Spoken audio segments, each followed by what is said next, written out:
不能因为说哎呀这样的话修持是很难啊，就是必须得要具备这么多的条件才可以修持。如果是在一项没有具足的话，都是变成真的没有什么用的，那我怎么办？这种想法也是不能有的，因为就是在各种人的这个各种的自己的程度不一样，缘分不一样，但是必须得我们往好的方面去学习啊，提高自己的精进心，提高自己的这种亲近心啊，提高自己的信心，提高自己对时间轮回的处理心，一天比一天要更好，所以就必须得要往这样的方面去发展，并不是说我今天完全根本就没有具足这些条件，是不是我就不要修比较好？那这个是完全错误的想法，这是不对的想法。如果今天你看到一个其他的师兄，他没有甚至一个上师，他没有这些条件，他没有具足这些的因缘，所以那他不是什么修行人，那你这样想到那就更不对的。因为修持的过程是有很多的变化，变化是必须得要越来越变才可以，变化都是变成越来越不好的，那就没有什么希望。如果今天我们没有具备这些条件的情况下，那就完全从根本上放弃修持的话，那就只能会变成越来越不好。那你本身是有机会可以修持佛法的，但是你没有去争取，所以你现在就最后你就变成没有机会的，最后你变成真正的不是佛门弟子。所以我们既然就有一个因缘跟机会，那要去珍惜。所以我们就是六度波罗蜜当中讲的就相当就是从那个布施开始到智慧之间，就是有精进、忍辱、禅定啊、布施、持戒啊，这些都是非常重要的，最后才是智慧。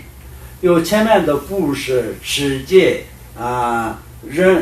怎么说呢？精进、忍辱啊、禅定，这五项都圆满，才最后是什么？目的是什么？达到智慧，要圆满。所以就都没有圆满，从布施都没有去开始做的情况下，怎么可能会得到智慧的这个般若啊？没有办法嘛。所以一种过程啊，它都是一种过程，一点一点一层一层的上去。所以我们就这些看到有需要这么多的条件，那很难，这也不能想。当然需要这么多的条件，我们今天做个实践的任何一个事情都是具备很多的因缘跟条件嘛。所以不具备任何一项的话，我们的实践的一个小小的事情也做不到。就像从这个课本里面所讲的一样，一个人想要途中生活一下，生个火都是需要这么多的因缘缘起才是可以具备啊。曾经我们小时候就是就常常讲一个故事给我们听啊，都是说一个老师跟前有一个学生，那么那个学生呢，就是每天到晚都是照顾老师，然后就是跟老师之间学到很多很多东西，但是每天就是要照顾老师，就是比如说就是要照顾的话，就是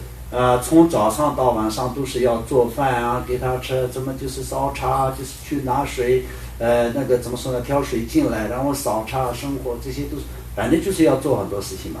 他呢也是有过程当中学到很多东西，但是他呢就是就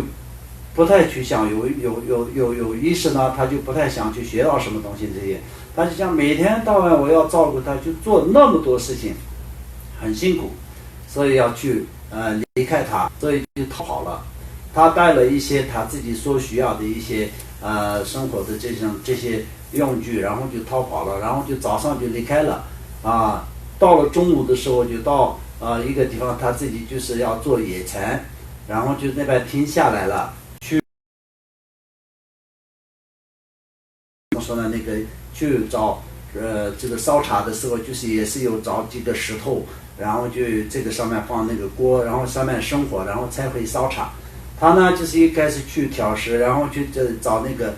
柴火啊烧的那种木材啊，那些各种东西。然后呢，又去找这些石头把它弄在一起，然后开始烧茶。那个时候刚好就是下了一点点雪，然后他就坐下来看一下，左看右看，全部都是他的脚印。他就想啊，原来就是我自己一个人的话，也是这些都要做啊，并不是说有老师跟我们一起的时候就是要做更多的事情，那不如就是回去好了，他就回去了。这是一个小小的对小朋友讲的一个故事，但实际上就是一样的道理。因为就是要生个火，就是烧一个茶，也是要一个人跑来跑去，到最后看一下他的整个的环境里面都是他的脚印，那就他就马上就想出来了，就这样也是比较聪明一点，他就看一下原来自己一个人也是就是烧一个茶也是要跑那么多，那就是也是他那个老师在与不在也是一样的，所以他就回去就这样的一个道理。所以我们刚是一个这样的小小的对时间法的一个小小的事情，也是需要具备这么多的条件那就这个永久的计划，永久是什么意思？生生世世当中能够可以完全脱离六道轮回的一种这样的计划。我们并不是说我们就从这里去一个什么地方办一个签证，然后就什么样子我们去那里就做事情，不是那么简单的事情。去了那就是也是不是永久的利益嘛在世界的任何地方。那我们现在准备去的是什么？去永久能够可以得到这种幸福的一个这样的地方。所以这个上面的计划是肯定要有更多因缘才行嘛。所以就看到一些这个因缘特别要有特别多的因缘才可以，所以不是我们能够可以所做得到的一个部分，就有这种想法来失去信心的话，那就不行。所以也没有必要这样的事情。所以我们就是因缘，目前具足的因缘，具足的因缘是要维持，要珍惜。没有具足的因缘，都是一点的要让它具足，好好的去把它圆满，不是很难的。不懂的话就什么都做不到，因为不懂不懂的情况下你什么都没有做，是会有功德吗？或者是一个人不懂的情况下，他造业有没有业力？当然有业力因为就是很多人就像我现在还没有条件学佛。为什么没有条件学佛？他说很多事情我做不到。那意思来说的话，就我还要杀生，所以我不能学佛。那按道理来说的话，你是还要杀生，你还一直在造业的一个人来说的话，更要学佛嘛。你造业然后学佛的情况下，至少你可以消除一些业障。你时间上一直造业，没有任何一点点就是去这种消除业障跟没有一点点善的概念的情况下，你会越来越不好但是人就是这样，这些都不懂，所以就而且是怎么说呢？觉得他自己说的跟想的是很对的，这是一个很大的一个道理一样说，我现在还不能学佛我现在就好像就什么很多事情做不到，都是讲学了佛以后什么都不能做。学了佛以后做什么都是有罪过的，那种概念是不对的。做什么不好的事情本身都是有罪过的，不要说是一个人，一个动物造的业都是，任何一个众生造的业都是把这个因果范围里面是不会逃离的逃不倒的逃不了的，都是在范围里面。但是学佛以后就造业的量会越来越少，这就是你的功德。所以就很多人认为没有学佛之前做什么都好像可以的，我没有学佛我可以那种两个人如果是两个人一起的，而且是我曾经在那个一个认识的一个人，就是他是一个藏族人青海的人，他有给我讲过一些他小时候的故事。他跟几个小朋友一起在放牛的时候，山上有的时候就是去打那个小鸟那些。他是说我跟几个人在一起，那我是曾经就是小的时候就他的爷爷就让他皈依了，所以皈依了以后他就没有杀生那其他的小朋友们可以去杀生没有皈依那他们几个人在玩的时候，就是故事这样讲，就像这样的道理。因为小朋友一起玩的时候，皈依的那个人就不能杀生，没有皈依的人就可以杀生。当然不可以杀生，但也不懂而已。那没有皈依的人杀生有没有罪过？当然有罪过，一样的有罪过，但是不懂了。所以学佛跟没有学佛，其实造业的角度来说呢，学佛的人造业也是不可以的，那么没有学佛的人造业一样也是不可以的。但是学佛是主要是要让你更少造业，而且是过去所造业的这些方面都是忏悔啊。那么从戒律的方面来说，学佛的人在做杀生什么的话，你有就是受戒律的话，那当然就是杀生的罪过跟还有那个破戒的罪过都有。但是你有学佛的情况下，你可以忏悔，把所有的业障都是可以清掉。反正还有这个以外呢，就是你过去生生世世的业障都可以这一生当中修持，就把所有的业障都可以消除了。那你没有学佛的一个人继续造业，你就可以说哦不，我不会破坏戒律，有时候我可以杀生，就这样想一直杀，一直杀，一直杀，再也没有一点点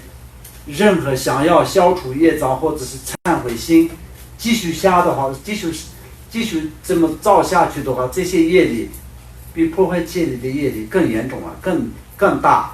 所以就是利坏的关系是不知道。没有这种像那个怎么说呢概念的人，就是众生。众生的不是就是众生的愚痴，无明就是在这里，所以要这些都知道。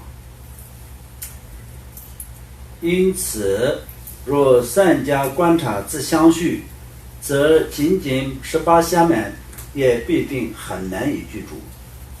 即使获得了闲暇，也很少能具足10圆满。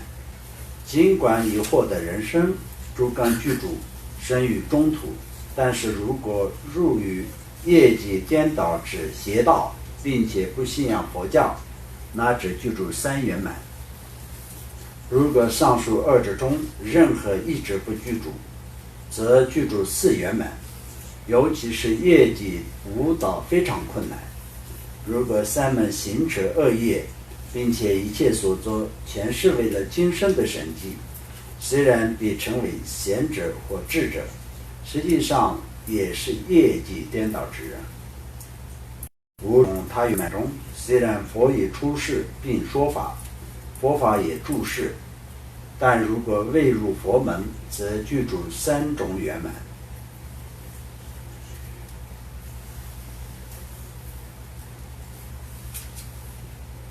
入了佛门，但仅仅表面求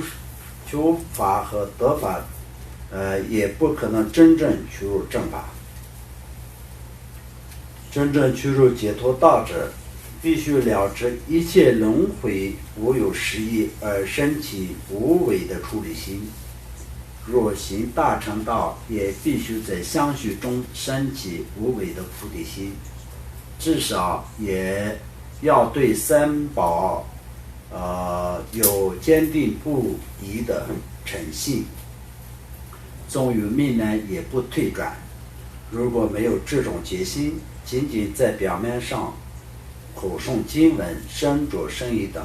也不决定已趋入佛法。因此，如理无物了知，观察下面之自心至关重要。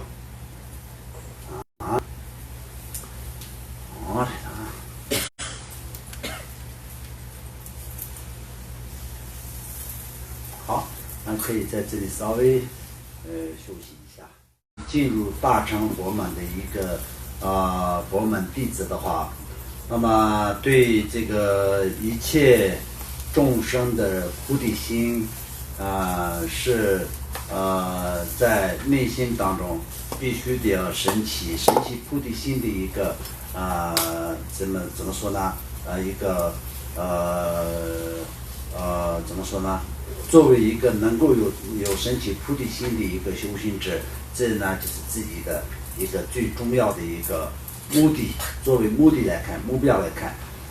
那么如果是对众生没有菩提心，失去了菩提心的话，就并不是什么大乘佛教的这个弟子。那是不是任何一个时间对众生失去了菩提心，就不是大乘佛教的弟子，所以再也不要去修，是吗？那当然也不是。那么如果这种的时候必须得要忏悔，忏悔以后呢，就是再也不要发生这种事情。那么对3宝的这种加持，那么对3宝的这种信心来说的话，如果是今天从一个实践的一个物质跟他的这个对3宝的信心的这个价值来分别的话，有一个人就是跟你说，我在这个全世界的所有的金钱都送给你，你就要放弃对三宝的信心，那当然就不可能的，不能放弃的。因为这个全世界的所有的金钱也是没有办法让你解脱，只有对三宝的加持足够，才是可以你得到解脱。然后就是最困难的方面来说，如果是遇到了生命的危险，也是从内心里面不能放弃对三宝的信心。那么这个来说的话，是过去很多的高深大的很多的上师善知识们修持的过程当中，也遇到这些的困难的时候，也是有人说，你如果是从那个内心当中放弃对三宝的对三宝的信心的话，就可以就是相当就是怎么说呢？那个放你一条这个生路如果没有这种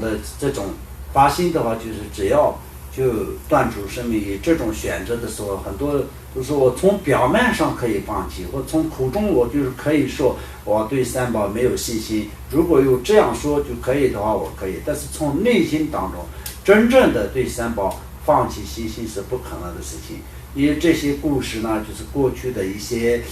怎么说呢？诸佛菩萨的修持的过程当中有是很多，而且我们的大恩上师，我的根本上师如意宝珠巴仁波切的，刚是我们从他的故事里面讲的话，也是可以他的一生当中的一些怎么说呢？那个故事当中也是知道的。因为在藏地的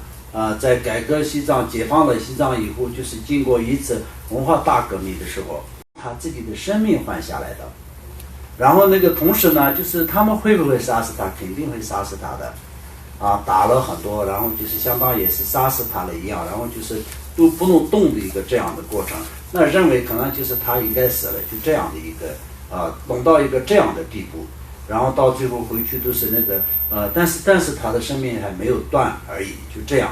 但是那个时候呢，他就如果是说，反正我不会打死他们，不会打死我的，所以我就不炸佛像，有这样的一点点把握的话，那可能很多人会做得到的。但是没有一点点的这种把握，就是会打死一个高深大德，是那个时候是就是当做玩具来看，并不是什么非常重要的事情，就是批斗会上面文化大革命的时候。那这样就有些真正的修行人就是这样的，对三宝真正的有信心。这个里面也有说讲的，相当于就是众与媚难也不推转，遇到了就是生命的困难的时候也是不能退转，这样的信心才是真正的信心。有这种信心值来说的话，才是真正的会得到解脱的。